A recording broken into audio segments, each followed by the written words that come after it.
Ô, Vitor, vocês escolheram um momento muito peculiar para regular as Big Techs que são dos Estados Unidos, no momento em que o governo dos Stados Unidos está dando aquele aperto no mundo e, em particular, no Brasil.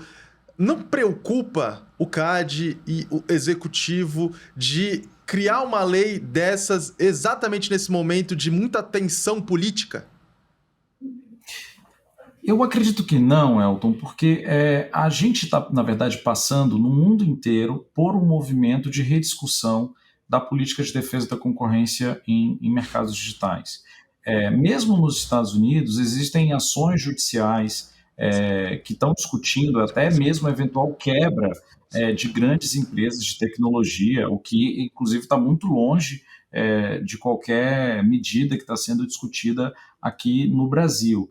E eu acho que essa é, de fato, uma discussão técnica da política de defesa da concorrência e dos desafios que a política de defesa da concorrência tem para lidar com uma realidade para a qual ela não foi, a princípio, pensada. Então, eu acho que aqui é, de fato, uma discussão bastante técnica de política de defesa da concorrência e que está acontecendo no mundo inteiro.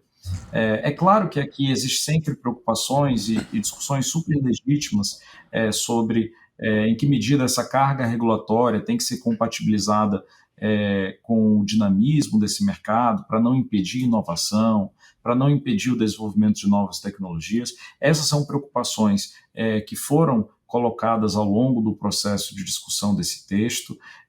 Isso aqui, o CAD participou também como espectador, né? O texto foi discutido pelo governo e não propriamente centralizado esse debate aqui no CAD. O CAD também participou dessa contribuição da tomada de subsídios, mas eu acho que esses argumentos são argumentos legítimos do processo democrático e que estão sendo levados em consideração e devem ser levados em consideração. Mas, dito isso, acho que aqui é uma discussão bastante técnica mesmo.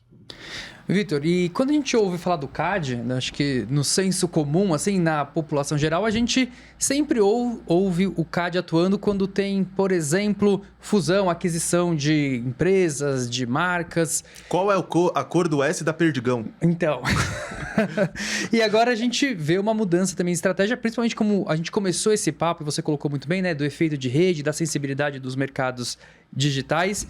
E agora o CAD também vai olhar para essa questão de novas funcionalidades em produtos também. Vai entrar nesse detalhe, de, por exemplo, um novo lançamento que uma grande empresa de tecnologia vai fazer. Ela também tem que comunicar antes, não só o lançamento de um novo produto, mas também uma mudança tecnológica dentro de uma plataforma existente também entra nesse critério?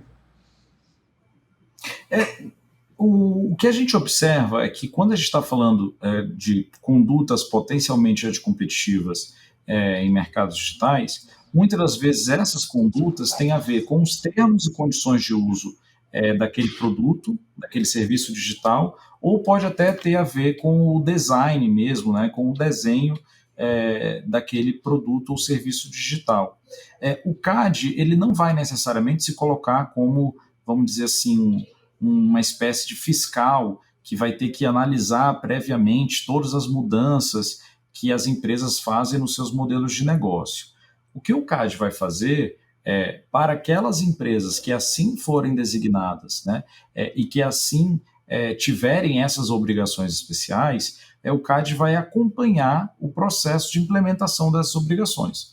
Então, por exemplo, se o CAD colocar ali a obrigação, olha, a plataforma não pode favorecer o seu produto próprio, ou ela não pode favorecer um serviço próprio. Se o CAD, por exemplo, impõe essa obrigação, ele vai acompanhar como que essa obrigação, o cumprimento dela, pode estar sendo implementado pela empresa. E isso pode, eventualmente, envolver a alteração de termos e condições de uso ou o redesenho tecnológico de um produto ou serviço. Mas a lógica é sempre pensada a partir da obrigação. Essa obrigação precisa ser cumprida.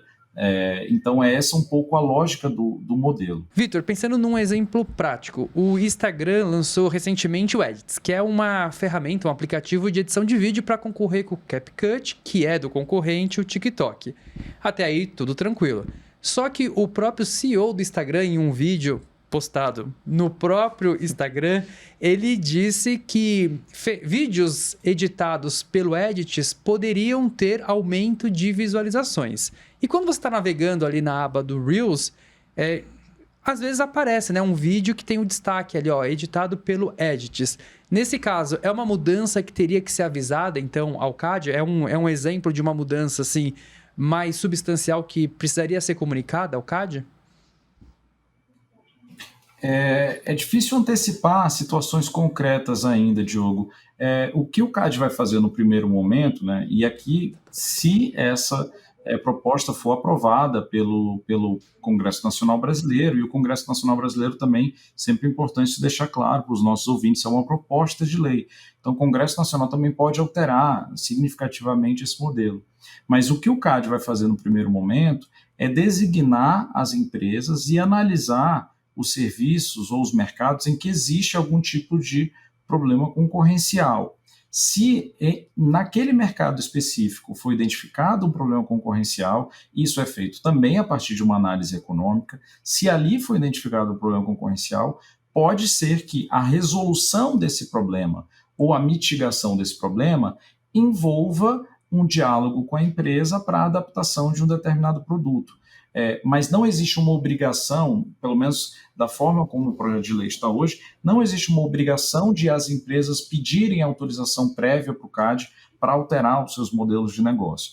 Tudo depende do regime de obrigações que vai ser definida para aquela empresa naquele contexto específico daquele mercado. Qual